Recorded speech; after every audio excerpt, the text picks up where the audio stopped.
Mpenzi mwana michezo, aswe mpenzi wa klabu kubwa Tanzania na wazungumzia klabu ya Dar es Salaam Young Africa. Twende tukazungumzie moja kwa moja masuala ya usajili kuhusiana na klabu hii pendwa hapa nchini Tanzania, Afrika Mashariki na Kati, klabu ya Dar es Salaam Young African, klabu yenye historia kubwa.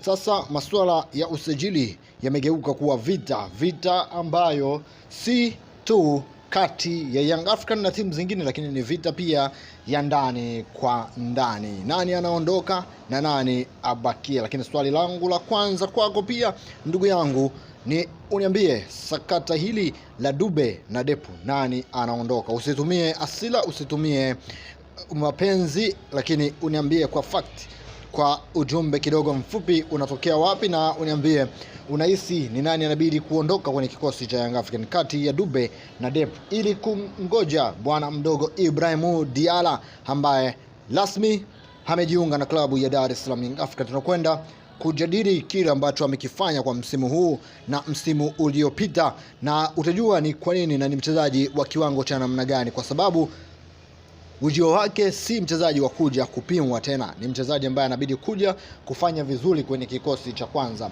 Msimu huu ameandika historia ya kipekee yeye na timu yake ya Magrabe ya nchini pale Madagascar, ambapo ni mabingwa wapya wa Madagascar, lakini historia yao kidogo inafurahisha na inaweza ikamtia machozi mtu yoyote ambaye alikuwa anaipenda ile timu bwana mdogo aliyotokea. Msimu uliopita aliondolewa kwenye timu kubwa ya pale South Africa.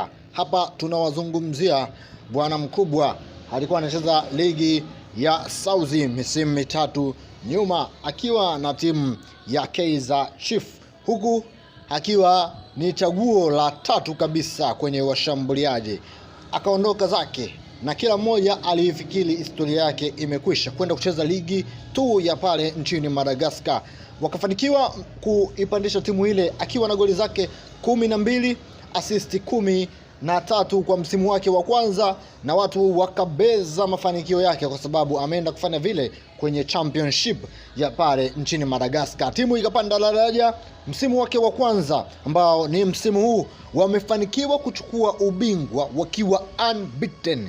Unajua unbeaten, akiwa na goli zake 25, assist 15, yani goal involvement 40, yani amefunga goli 25, assist 15, amehusika kwenye magoli 40 na kuisaidia timu hiyo kuchukua ubingwa wake wa kwanza wakiwa na ligi, kwa mara ya kwanza kabisa kushiriki kwenye ligi kuu ya nchini Madagascar. Sasa ukijiuliza, huyu mchezaji wa profile ya namna hii, klabu nyingi zimemrudia, klabu nyingi zimemuijia, lakini ushauri aliyoupata kwa Nasri bin Nabi ambaye alienda pale na kumpa green light na kumwambia kabisa, hapa kiwango chako ni kizuri, lakini hautapewa nafasi kulingana na umri, utachelewa, kwa hiyo unaweza ukaenda. Option alizompa sasa bwana mkubwa hanaamini tena kuja kufanya kazi na Nabi akiwa ndani ya Costa Young African. Itakuwa ni swala la kumlipa favor, lakini pia swala ambalo linaweza likampeleka mbali, kwa sababu